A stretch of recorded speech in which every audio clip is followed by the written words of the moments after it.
Hi, everyone, and welcome back to the Leader in You podcast. We are so excited to be here. My name is Polina, and I co host this podcast with the amazing Dr. Lola Gershfeld. Welcome, Dr. Lola. Hello, Polina. Hello, everyone. It is so nice to be here with you. Yes, we're so excited for today, kind of closing towards the end of summer, even though it's been so hot here in California.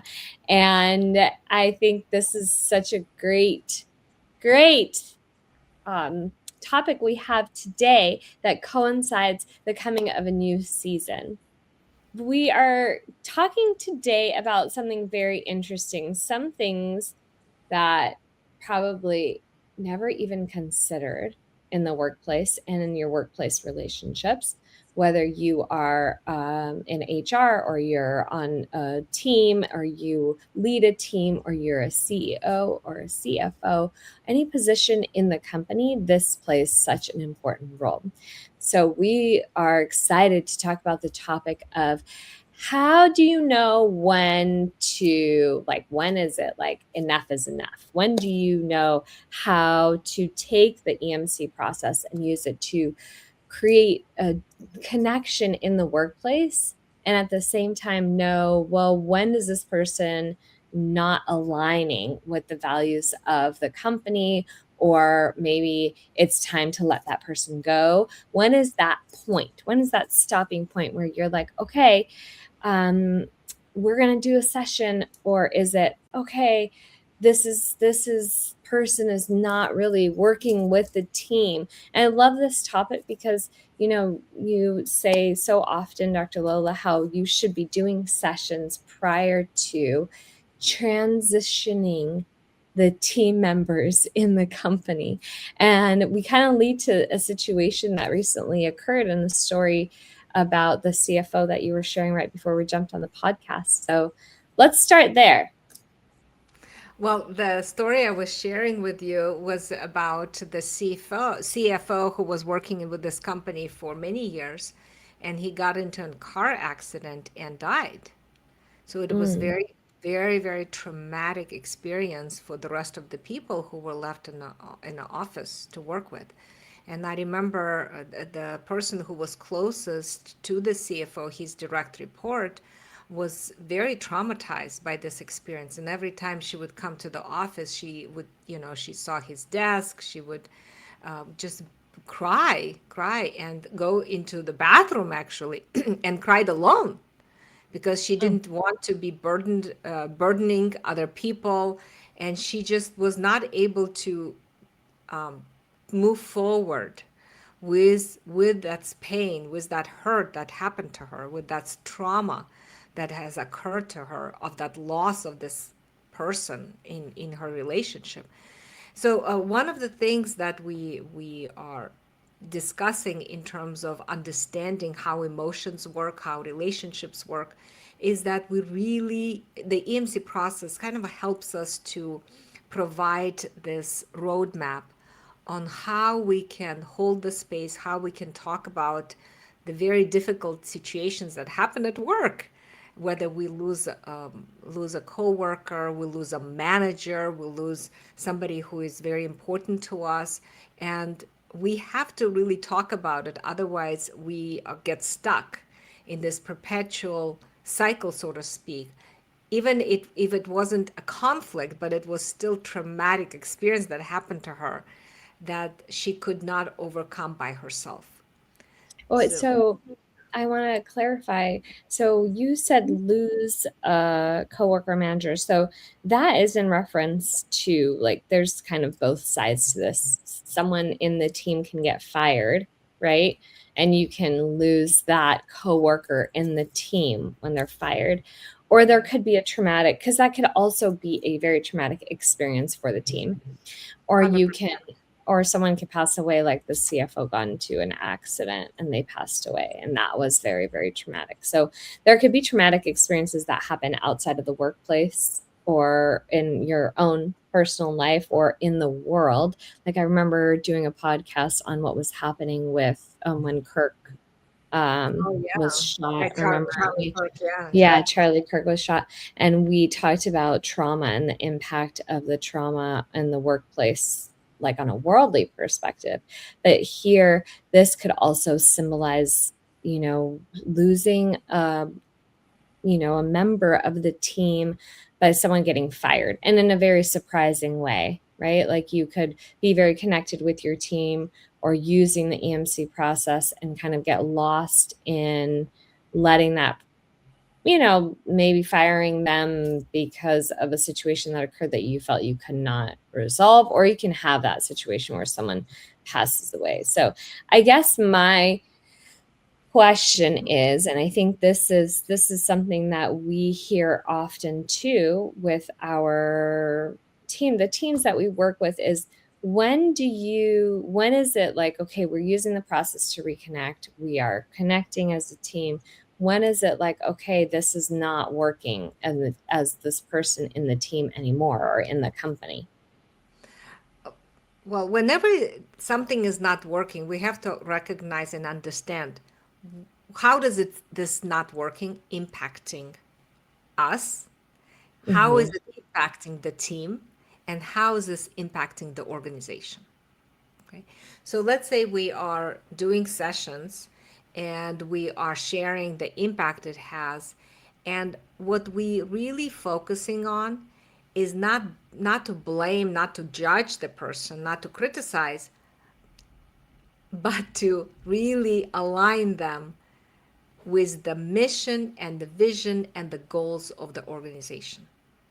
Because Hmm. if the person, for example, is not aligned with the core values or the mission or the objectives of the organization, then they are definitely not on the same page. So what Hmm. the EMC process does, it really helps to clarify the message that when you're still important to us, we care about you, and yet it really becomes very difficult for us when those things are not followed through or when those things are not being accomplished, because we as an organization rely on those things. So it becomes very difficult, and we need to know that you understand how difficult that is for us. You acknowledge. And the hope is that when the person does that process and acknowledges and really gets the understanding of the impact it has on the team and the organization, they will start to recognize whether this particular role is the right role. I'll Hmm. give you another example. I was working with a manufacturing company, and they had a person who worked in the shipping department, and this person was not happy. So they were doing the process with him, and he said, "I really love the company, and I'm really passionate about what the company is doing, but I just don't see myself being useful and happy in this department." So he asked to be moved into a sales, like a customer service department. After Hmm. working there about, I would say, like 8 or 12 months, he came and again he said, like, I'm not really happy with the customer service department. Then he went into an engineering department. Well, he finally landed in a purchasing department. And he said, like, I love doing the purchasing department. I'm just so happy in this purchasing department. What the point is, as they were doing the EMC process, they were giving each other an opportunity to really experience what is their passion, what is their talent, what is their skill, where do they fit the most. And when he landed in the purchasing department, he worked there for years after that, and he was so happy to be as a purchaser. So I guess the EMC process, what it does, it clarifies and clears out the difficulties that people get into and the weeds they get stuck in, where they Hmm. can't really understand what's happening for them, and they can't be clear on how to articulate what's going on. So I think that's what it does. And that's so interesting because I think that that helps people also, like, let's say the decision is that the person is no longer part of the company or the organization because they didn't align with the values or the vision of the company, then it helps for like a much easier, less traumatic, I think, right? Cleaner, um, break, or Yeah, I should say, exactly. like, leaving the company is a lot less traumatic. Yes, So, and we the goal is we want the team to move forward with their goals and tasks for whoever is left in the company. Like even the person who was crying alone in the bathroom. What happened is once they had the EMC training and she was able to come to another person like the CEO of the company, and in the moment instead of running to to the restroom and crying there by herself, she was able to come to the CEO and said, in this moment I get so scared, I get so sad that this person is gone. And the CEO was able to be there for her in a way that just gave her reassurance that she's not alone. We're right here. And he gets how difficult that was for her. And she stopped. She stopped crying. She was able to move forward and move on mhm. and heal from the loss of that relationship and feel reassured that there were other people in the company who cared for her, who saw her as important as the CFO. So when the person leaves the company, whether it is by accident, like death or an accident, or they had to be let go, the most important thing is we have an opportunity to process what's happening with the people who are left in the company and how does this impact them. Some people may not impact as deep, and some people will be impacted very deeply. So we want to be able to say, you have safe space for you to share the impact it has on you. So, this is interesting because I don't know if you heard, also wanted to bring this up in today's podcast. Just a few days ago, there was a shooting at In and Out. Did you hear about it? Yes, yes, it's very, very traumatic. Yeah. And I think it was in Idaho.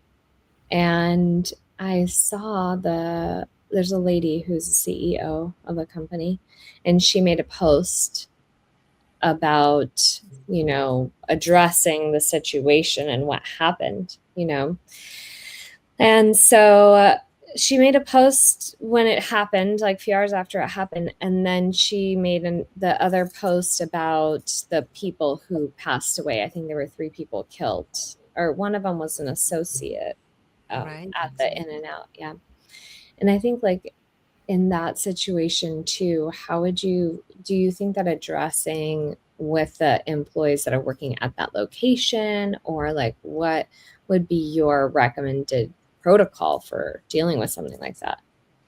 I think it needs to be in different levels. So certainly on the location of the people were impacted by that, because giving them space to share where were they in that moment, what Mm, happened to them in that moment, what some of the fears come out, and the whole experience, if they're able to articulate it, clarify it, and organize it, they become less overwhelmed by it, and so mm, they can move forward. So that the first level obviously is where the situation happened.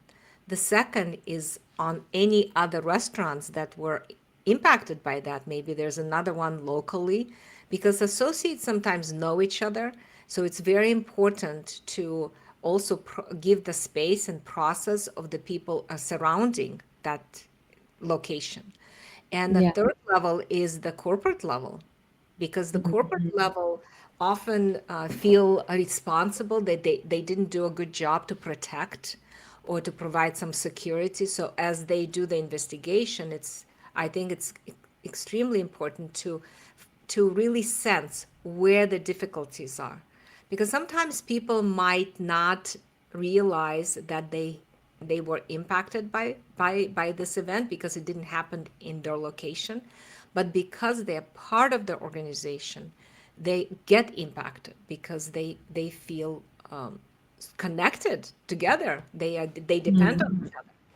I'll give you an example. There was a research study done after 9/11, and they studied the companies in the vicinity of what happened during 9/11, and they found out that those companies that provided group sessions to the employees, where the employees were able to share what happens to them on a weekly basis, how they're getting through, what's going on emotionally with them.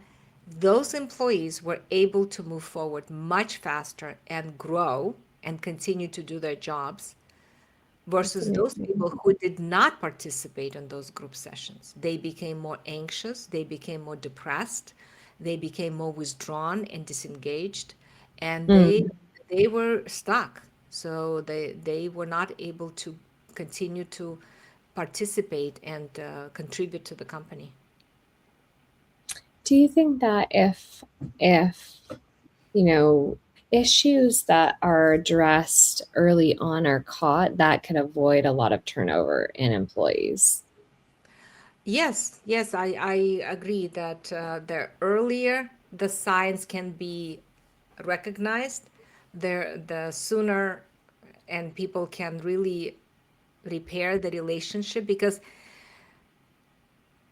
people start to behave like we call it weird, right? Mhm. Because of the disconnections in the relationships. And often the leaders or the training department or the HR department, they don't recognize that the cause of this weird behavior is the breakup in the relationship, is the breakup of disconnection. And the early signs, as you know, are very small, right? Like people are stopped looking at each other, or people looking at their phones too much. The meetings, they're not engaging with each other. And so when the leaders are not paying attention to those subtle signs of the disconnection, they definitely lose the opportunity to address it early on and repair it. Mhm. Yeah. And I think that is like, I feel like we go back to understanding how important it is to have the EMC process as like a preventative tool. Because if Yeah. you know the process, then you can use it as a preventative tool to help avoid a lot of these issues that become greater eventually. You know what I Yes, mean? and the more injuries there are, like the more people are stuck in a negative cycle. Sometimes it takes longer to repair that relationship, and sometimes as you repair the relationship, you might not see maybe the progress as fast as you would want to see it. So you might let people go that could have been saved if they would start it earlier. Yeah, definitely. And okay, what about this? Like, if there is a situation where there's an employee who doesn't really align with let's say the values or the vision of the company, but they've been with the company, right? And there's a conflict currently. Do you feel like it's worth the time of the manager or, the direct report to deal with a conflict prior to firing the employee, even if you know that they're not really aligned with the vision and the mission of the company? I think it's always better to work on the relationship before letting people go. Especially, I mean, if the person has been with the company for some time, that means they know the process, they know the culture, they know how everything works, they know the product. They probably have some talent that they have contributed to the organization. I mean, I remember working with this company where they had the director of marketing was very talented, and he started with the company at an early stages of the company. So he really put a lot of effort on growing the company. And then he got stuck. He got stuck in a negative cycle and he became a really big withdrawer. So people Mm, would not talk to him, he would not respond. And so the question was, should we let him go? Right. yeah. And I remember doing the sessions with him and his team and his manager, And the manager says, look, I miss working with you like we used to work.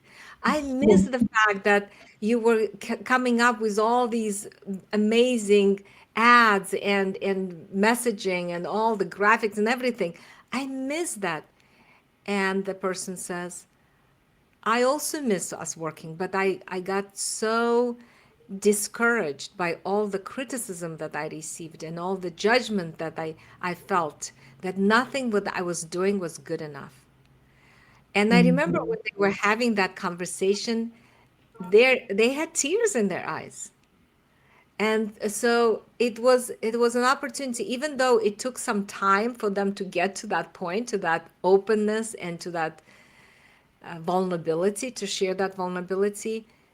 They were so grateful that they were able to repair their connection because they really cared about each other. And later on, the person decided to leave the company, right? But the fact is, the relationships were repaired. They felt good about it. And not only the person who left now thinks about the company in a much better and more positive way, the people who stay, they feel good. They Mhm. still continue to have a relationship with each other. So everything becomes a lot more safer for people to move on. Again, it's about moving on, but moving on now with a more positive view of each other. That's so heartwarming. Um, so, if you could give some advice to the managers and the CEOs that are listening to this podcast or watching us, that would like to just start creating some sort of safe environment for people to express their feelings in traumatic experiences, what would you say they could do? Well, the first thing is recognizing that when people, for example, are not aligned with core values or the mission or the vision, there was probably a breakup somewhere because when people start with the company, they're aligned, right? They're aligned with core values and mission. They support the vision. They are all enthusiastic. So to recognize that there was a breakup somewhere in the relationship, and what the person started to do is they started to think about their own safety, their own values, their own mission, so to speak, instead of thinking about the team mission, team values, team organization, the organizational values. So people start to change not because they don't want to follow the core values or the mission. They start to change because they want to protect themselves. When Mhm. they protect themselves, they no longer think about the company. They're thinking about themselves. It's like imagine you sitting on a edge of a cliff, right, with your feet dangling in the wind, and suddenly over the cliff, over the chasm, you see your team is all happy and sitting comfortably in big armchairs. Well, are you going to be thinking about your company when you are sitting on the edge of a cliff? No, you're going to be thinking about your own safety, right? So, the same thing, when people are disconnected, they can't think about the company. So, the most important thing that the CEO or the leader can do is to pay attention what happened, like how there's a change, that means there's a different distance or a disconnection in the relationship, and let's focus on repairing the connection, not changing people, not telling them how to behave differently. That is an attachment perspective, right? That is using the attachment framework Yeah. to understand the core issue of the difficulties that are happening in a company. That's so great. So bring awareness, be aware of what's happening, changes in behaviors, and then kind of turn to the using the EMC process and the form to work through the issues that they might be experiencing with each other or 100%. within themselves. Yes. Well, this is fantastic. I think this is very needed. I think traumatic experiences happen in the workplace and outside of the workplace a lot more often than we address. And so oftentimes it's pushed away when we really should be bringing light to the experience. And we had one yesterday on the team that I'm working with, similar. The one of the guys got affected, got triggered, and shut down immediately. And just I think very used to being blamed and feeling ashamed of his own experience. So it took a lot of I recognize something's going on. I had to say that aloud a lot of times. I recognize something's going on. It's not your fault. Everything's going to be okay. We're ready. If you don't want to talk about it, that makes sense, but we're here when you're ready to talk about it. And so I think that too is saying those phrases, making sure that you create that safety by using the words, the reassuring phrases and validation, and, knowing that they're important and valued in the space that they're in, how they are at that moment that it's happening. I think that's very important too. Just like you said, we don't want to change someone. We want to accept them for where they are and then create enough space for them to feel comfortable to share what's going on with them. So, Yes, I love that example because it also gives us hope, because if the other person doesn't want to do the process, it doesn't mean that you cannot do the process yourself. yeah. And I remember just last week I was working with with the manager, and one of his direct employees, or no, not direct employee, the coworker, one of the other leader in the other department, would be very aggressive toward him, and he didn't want to Mm, do the process. So the mm, manager did the process himself, and yeah. had an opportunity to balance himself. So when the coworker would come, he would be so calm. So Mhm. anytime the coworker was behaving in a way that invites him to the negative cycle, the manager was able to just hold the space and say, "I hear you. I get how difficult that is for you. Nobody's a bad guy. I'm right here." And with that, he started to co-regulate the other person's emotions, where they started to feel safer and they started to respond to the manager way differently than before. So yesterday he called me and he's like, "Lola, I have Mhm. such good news, because this coworker came and I was like so nice to him. I said, "You're important to me. I really care about you. And I miss the times when you would come to me and share some jokes." And he said, "I miss those conversations too." And he said suddenly there was kind of like a shift in the energy. And Mhm. and he said that he offered me even a croissant. He got a croissant for himself. And he said, "I want to give you croissant, since we are turning a new page, since we are starting kind of like a new way of talking to each other, I want to share my croissant with you." So those little That's so moments, cute. those little moments are so important to give that person reassurance and saying, "Look, you're not a bad guy. I don't see you a bad guy. I know we're stuck, and I'm right here to help you." That's amazing. Yeah. Yay. Well, this was wonderful. And, as always, for those of you who are listening or watching us, we're here to help support you create a thriving workplace environment. So if you need our guidance or support, you can reach out to us at lola@emcleaders.com or polina@emcleaders.com, and we would love to help support you. We do have a training program and all kinds of tools and materials to help you resolve conflicts on your own. So you can look for those and find those at emcleaders.com. Thank you so much. Thank you, Dr. Lola, for Thank you, being here. Polina. Thank Yeah, you this so was much for fun. listening. Yes. Thank you, everyone, for listening. We love you. Yes, we love you. And we will see you next week. Bye. Bye.